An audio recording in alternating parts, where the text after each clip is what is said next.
नमस्कार, मैं हूं शालिनी सिंह और आप देख रहे हैं BS24 न्यूज।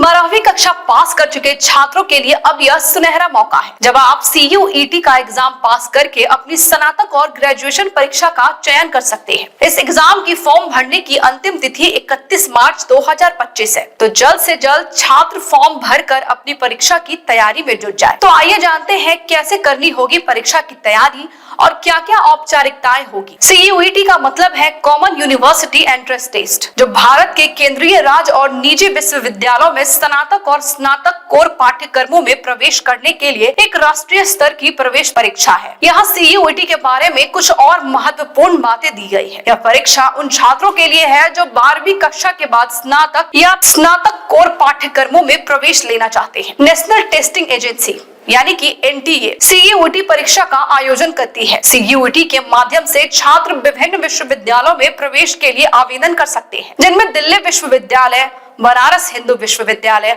और जवाहरलाल नेहरू विश्वविद्यालय जैसे प्रतिष्ठित विश्वविद्यालय शामिल हैं। CUET एक मानकीकृत परीक्षा है जो विभिन्न शैक्षणिक पृष्ठभूमि के छात्रों को समान अवसर प्रदान करती है। CUET परीक्षा में विभिन्न विषयों पर प्रश्न होते हैं, जिनमें भाषा, सामान्य ज्ञान और विभिन्न विशिष्ट प्रश्न शामिल हैं। CUET को एक राष्ट्र एक प्रवेश परीक्षा के रूप में देखा जाता है, जिसका उद्देश्य सभी विश्वविद्यालयों में प्रवेश के लिए एक सामान्य प्रक्रिया सुनिश्चित करना है। CUET में UG और PG दोनों स्तर के लिए अलग अलग परीक्षाएं होती है। CUET UG परीक्षा में कुल 4 सेक्शन शामिल है। सेक्शन A1 में 13 भाषाएं होती है, जिनमें 50 प्रश्न पूछे जाते हैं, जिनमें से 40 प्रश्न करने होते हैं और प्रत्येक भाषा के लिए 45 मिनट का समय दिया जाता है, जिसमें हिंदी, अंग्रेजी, मराठी, असमिया, बांग्ला, गुजराती, कन्नड़, मलयालम, पंजाबी, उड़िया, तेलुगु, तमिल और उर्दू भाषा शामिल है। अगर आप 12वीं के बाद इनमें पढ़ना चाहते हैं तो आपको CUET UG एग्जाम देना होगा। इसमें central university, deemed university, private university